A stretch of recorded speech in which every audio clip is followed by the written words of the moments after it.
Hi everyone, I'm back with another video. This time is a Doctor Who haul. I think we're on the 5th one of these now.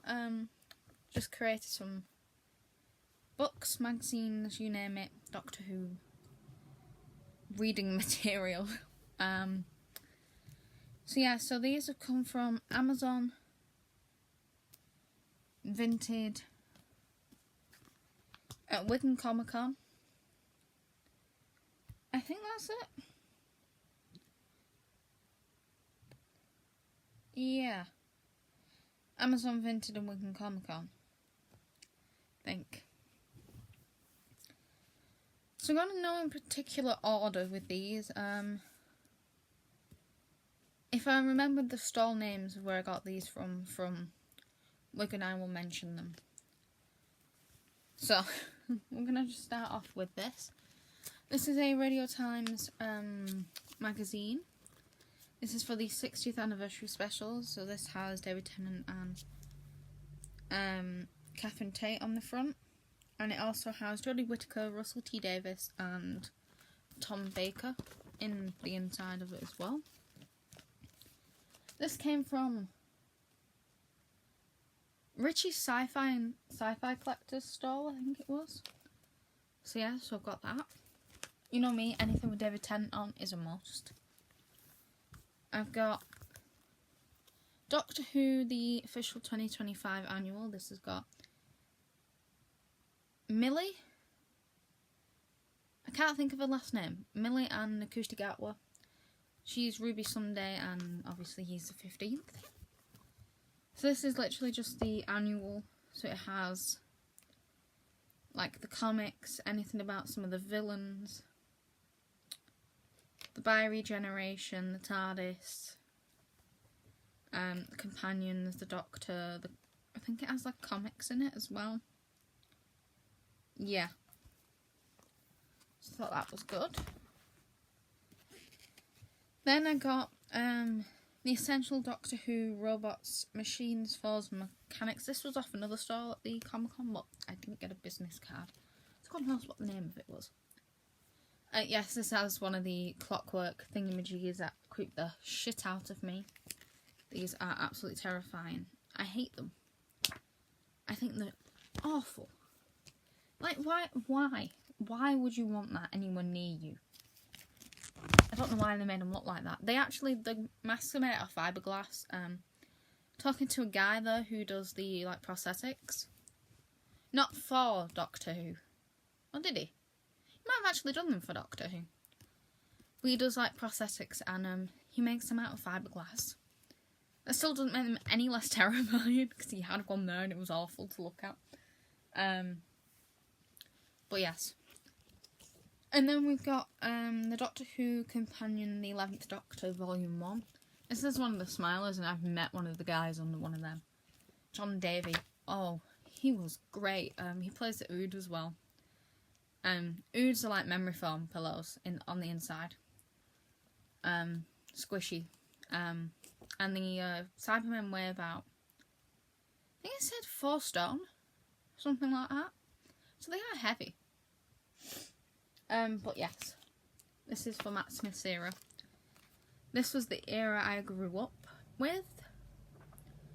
I started watching will it have the episode in? It was the first one with the Weeping Angels. Not the Victory of the Daleks. So that was a great episode. Yes, these ones. These were the first episodes I ever watched of Doctor Who when I was a kid. And it made me a fan for life. Then we've got the annual for 2016. So that's Peter Capaldi and Jenna Coleman. Jenna Coleman I've never met actually, but she was one of my favourite companions. So again, this has comic books. Has Meet the Mistress, yes, which is the female master. Secrets of the TARDIS, got Davros in here as well. There's loads of little bits in here. A secret code as well. I'm brilliant at secret codes. Then got the 2017 annual as well. I used to own the 2015 one as a kid and I think I got rid of it. It's no longer in existence in here. So,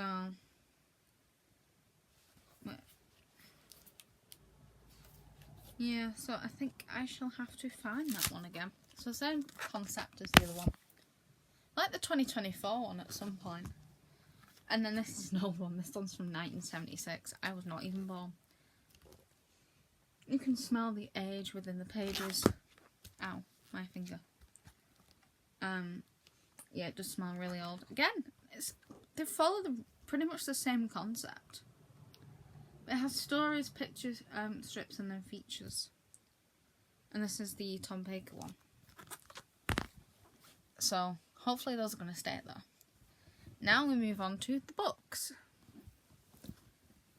So, keeping on theme with the ones from Wigan, I got Doctor Who and the Loch Ness Monster. So this is basically him going to find the... Hang on, where's my face? The Zygons. So the Zygons are alien creatures who have lived hidden on the Earth for thousands of years and now feel strong enough to take over. So the Doctor, Sarah and Unit have different ideas, but can they outwit the supreme cunning of the ruthless Zygons? Was this an actual episode? I don't think it was, but this is Terrance Dicks who wrote this one. He needs to get a better name. Now this one is The Yemaya by Adrian Coolidge. So this one, for the human race, it's been nearly 40 years of anguish and terror. Quintillionaire Ozymandias Core has enjoyed decades of power and tyranny using his monopolies to transmit technology. Meanwhile, the rest of the human race suffers and dies in mines, factories and corporate offices. When the Doctor and his companions arrive, they quickly get a look inside at the underbelly of the world's future. They meet the rebels who seek to destroy the man who sold the world, but things almost instantly go south. One of their numbers is fatally injured in a bad bootleg technology. Donna is trapped in a personal nightmare from which there's no escaping, and the Doctor will soon find himself suffocating on the moon with no spacesuit. They have to move fast, the Earth days seem numbered, and now more than ever the walls are closing in. So this features 10th Doctor, Donna and Martha, as played by David Tennant, Catherine Tate and Freema Agyeman. And it takes place between the Poison Sky and the Doctor's daughter. The Doctor's daughter was actually a brilliant episode. Then we've got some more older ones. We've got States of Change by Christopher Boulis. So this is Colin Baker. Colin Baker is lovely, by the way. In less than 25 years, the Romans have invented electricity generation, airships, radio, and who knows what else. So this is Ancient Egypt, 41 BC. The Doctor and Perry watches clip. Is that Perry as in? That's Nicola Bryant. Nicola Bryant's lovely as well. I'm just running through these as I meet them as well.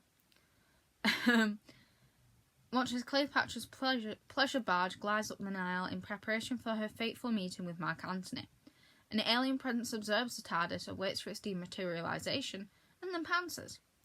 When the timeship lands, the Doctor and Perry find themselves in ancient Rome, in the tomb of Cleopatra, which is something we have never discovered. But something is very wrong. The tomb walls depict steam-driven galleys and other disturbing anachronisms. The Roman Empire is preparing for a devastating war, using weapons from the future, capable of destroying the entire world. And then this is the book of the film. This is Doctor Who by Gary Russell. So this is the film that was released starring Paul McGann. Eric Roberts was the Master and Daphne Ashbrook as Grace. I have not actually seen this film. I will not give anything away in case you haven't either. But this is the book. Then we have these. These three go together, so I will show you them together. So, they started doing Doctor Who meets classics. So we have Doctor Who Legends of Camelot, written by Jacqueline Rayner, with the 10th Doctor. We've got Doctor Who Frankenstein and the Patchwork Man by Jack Keith, with the 9th Doctor. And then Doctor Who in Wonderland by Paul Magras, which is the 5th Doctor. So, I thought them were cool. I've only got 3 of them so far. And then they do these as well, which are Doctor Who icons. So this is Shirley Jackson in the Chaos Box by Kaylin Bayron. Kaylin Bayron has written... Was it Poison Heart? That's what she's written. So... And this has got Nakuta Gatwa. So there's one with Jodie Whittaker, one with David Tennant, and one, I believe that's Tom Baker. So those will be interesting to get. Then I finally got the sequel in the Time Lord Victorious duology, The Night, the Fool and the Dead. There's my Ood. I love the Oods. You and the children are the last of your kind who have flown so far, but your flight has ended now. I am not going to spoil this because this is the sequel. And then last but not least, we've got Dancing with the Doctor, Dimensions of Gender in the Doctor Who Universe by Lorna Jowett. So this is basically a non-fiction book on the representations of gender through Doctor Who. And its spin-off series, you've got Torchwood and Sarah Jane. So the male companions, the female companions, the directors, the flagship stuff, construction of masculinity, how gender intersects with the other facets of identity, race, ethnicity, and age. So loads of bits like that. So that is the Doctor Who books, magazines, annuals, you name it, what I have for you this time. There will be another one of these probably around end of the month, no doubt. But yeah, so I hope you enjoyed this, and I will see you all next time. Bye.